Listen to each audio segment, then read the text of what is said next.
My wife Beth passed away 3 years ago and it hurt a lot. We had been together for 30 years. When I met my wife she was already a widow. Her first husband had died in a car accident. She had a daughter named Jane 43F who was 6 at the time her father passed. We married when Jane was about 10 years old. When I came into Jane's life, I had no idea how to be a parent to her. I expressed my fears to Beth and she said to just let her take the lead. I talked with Jane and told her that I knew I could never replace her dad and was not trying to. However, I would be willing to do all the dad stuff that her dad wasn't around to do if she wanted. I drove her to practices, attended every performance, stayed up late to help her study for math tests, taught her to drive. Shared my love of fantasy literature and Star Trek. Our relationship was always hot and cold though. While she seemed happy, I was never dad, or stepdad, or even Uncle Sam. I was always just Sam.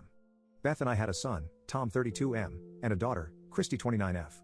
Jane has a reasonable relationship with her half-siblings considering their 14-year age difference. A year or so after Christy was born, Jane became sullen and despondent. After talking with Beth, I offered to adopt Jane. Beth and I had sat her down and made the offer. We thought that after the birth of Christy she was feeling left out. It backfired horribly. Jane said she didn't want my stupid effing name. I tried to explain that she wouldn't need to change her name, but she started screaming at me that she didn't want my stupid effing name, family or anything else. Both Beth and I told her that this response was completely unacceptable, but she kept saying nasty things to both me and Beth. I told her that her behavior was totally unacceptable and since her mom had lots of class and manners that this behavior must come from her stupid effing father's family. Beth told me that I wasn't helping and I left while she talked with Jane. A couple of days later, Jane asked to talk with Beth and I privately. She said wanted to move in with her uncle. I figured this was a hollow threat from a teenager since that uncle lived 2 states over and her life and friends were all where we lived. I said something like, well, if that's how you feel, you and your mom work it out and I will make it happen. I then left. I was the main disciplinarian parent in our household and while none of the kids were troublemakers, they all did things that got them grounded or their privileges with our cars taken away. I think Jane resented this as well. When Jane graduated high school, each student was able to purchase 2 tickets to the ceremony. Jane purchased 2 tickets and I thought I would be attending, but the week of the ceremony Beth told me that Jane wanted to use her second seat to memorialize her father. I was hurt, but I understood. She put a picture of him on the empty chair next to her mom. I think it also hurt Beth as well. Jane was an excellent student, and she got some good scholarships, and I paid the remainder of her cost to go to college. I did get to see that graduation. When Jane got married, Beth and I were not able to pay for the entirety of her wedding. We paid about half. She had her father's younger brother walk her down the aisle. She would spend a week or 2 during the summer with her father's family. At the reception my wife was again seated next to an empty chair to memorialize Jane's father. I was not given a seat with Beth at the family table, and honestly, I don't remember where I was supposed to be because I spent my time at the bar or standing behind Beth who was having a very hard time. However, it was a lovely wedding and once the dancing started and everybody was out of their seats I stopped worrying about where I was supposed to be. When Jane had her first kid, Beth and I were overjoyed. However, I soon learned that while my wife was going to be Gram, I was not going to be Grandpa but still just Sam. I am Sam to both her children. This was again something that hurt, and when Tom had his first child he asked if I wanted to be Granddad or Sam to his kids and I jumped at getting to be Grandpa. Jane ended up getting divorced about 4 years ago, shortly before Beth was diagnosed with cancer. She and her kids moved in with us and we helped her with her lawyer until everything was finalized.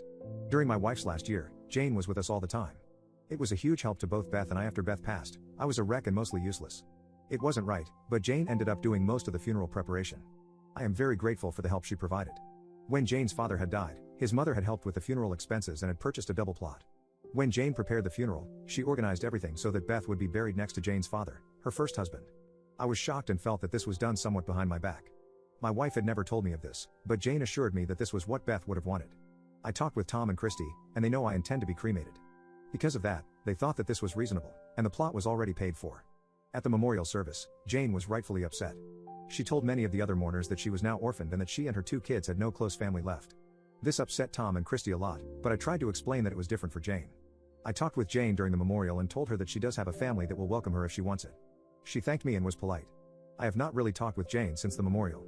The first year I invited Jane to all the family get-togethers just like before, even though Tom and Christy were angry with her. I left her voicemails asking how she was doing, how her kids are. However, the last couple of years I have stopped because I never get any response. I still send her and her kids gifts for their birthdays and Christmas.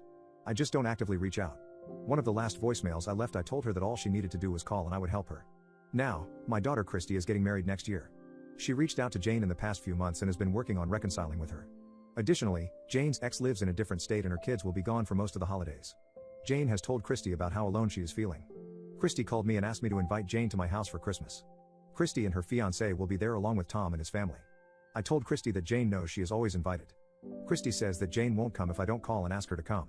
I told Christy that she could invite Jane, or she could tell Jane to call me. Christy says I'm being an a-hole for not calling Jane.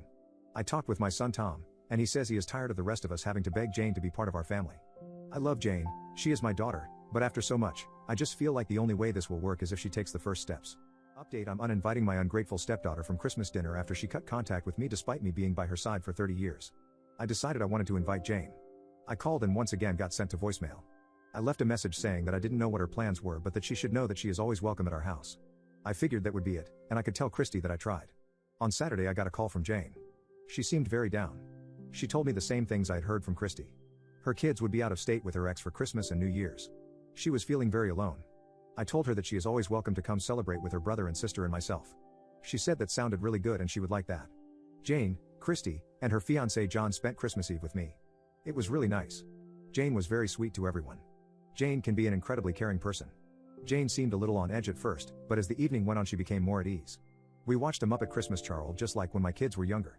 After my phone call with Jane, I had found Tom, Christy, and Jane's old stockings. There was not a lot of time but I got some candy, a book and a couple of gift cards for Jane, Christy, and John. On Christmas morning all three were a bit surprised to find that they had stockings filled with goodies and called me a jerk for not telling them beforehand so that they could make sure I had one too. I said I was not involved and you can't call Santa a jerk or you get nothing just like me. My son Tom and his family came over on Christmas Day. Jane practically knows more about what is going on with Tom's kids than I do because she is very active on Facebook. Jane's gifts to everyone were very thoughtful. Jane is great with kids and Tom's kids really enjoy their aunt. Jane and Christy made our Christmas dinner, and seeing giggling like schoolgirls in the kitchen together reminded me of Christmas long ago when Christy was 7 or 8. Jane was home from college and Jane, Beth and Christy were all working in the kitchen. Christy was standing on a chair and Jane was teaching her all our secret family recipes. Christy adored Jane in the way that little kids adore adults who are not their parents. Jane was just so patient and kind to her little sister. I remember Beth, Jane and Christy telling Tom and I that stinky boys need to set the table. Seeing Jane and Christy together got me thinking about Beth and I had to go find a quiet spot to compose myself. Tom found me in my office. He said that Jane told him that I called her. He said that he was glad I did. That he was not sure he would have been willing or able to make the call. I told him I bet if it was his kid he would have. Tom and his family went home because his kids wanted to play with their new toys. Christy and John left to meet John's family for a late Christmas meal and get together. As Christy was leaving, she gave me a hug and told me Merry Christmas Daddy. When I turned around and saw Jane, I could see dread on her face. After everyone had left, Jane asked to talk with me. We had a long conversation and I'm going to hit the important parts. Jane said she was very thankful to be invited for Christmas. She told me that when she started dating after her divorce, because of her age she met a lot of guys who had older kids like her own. Many didn't think trying to blend families with older kids was a good idea. I guess they figured the kids would be out of the house soon, and they had co-parenting relationships that worked for them. However, Jane has her kids pretty much all the time. A large factor in her divorce had been that her husband had a view that his job was more important than their kids' lives. She wanted to be with somebody who would show her kids, especially her son, that family is not just a thing women care about. Apparently, as her longest relationship was spiraling, she had an argument with her boyfriend where she said something like, "What's so hard about stepping up and being a good dad? My stepdad was able to do it and he didn't have any kids of his own when he married my mom." To which said boyfriend said something like, "You mean the guy you treat like poop and your kids treat him badly too?" She says that after that fight, she kind of started thinking about our relationship, things I had done for her, and that she had done as well. She told me she feels embarrassed and ashamed. That she didn't know how to even start to fix anything, and she thought Tom and Christy and I were mad at her. Jane asked me if we could have a relationship like I have with Christy and Tom. I told her that I cannot give her a replica of my relationship with Christy, that none of us can change the past. I told her that for me, nothing has changed from when the afternoon at the park where I told her that I would be willing to do all the things her dad was not around to do. I will always be as much her dad as she wants. Jane was crying by this point, and I held her. She started sobbing harder and saying she was sorry. I told her that I know, and that everything is okay. In the middle of this, something happened that I have waited a very long time to hear. The sobs of "I'm sorry" became "Dad, I'm so sorry. I am so sorry." Well, one apology and a good cry doesn't change a person. The next morning I was mostly back to being Sam, but there were a few dads and even one daddy sprinkled in.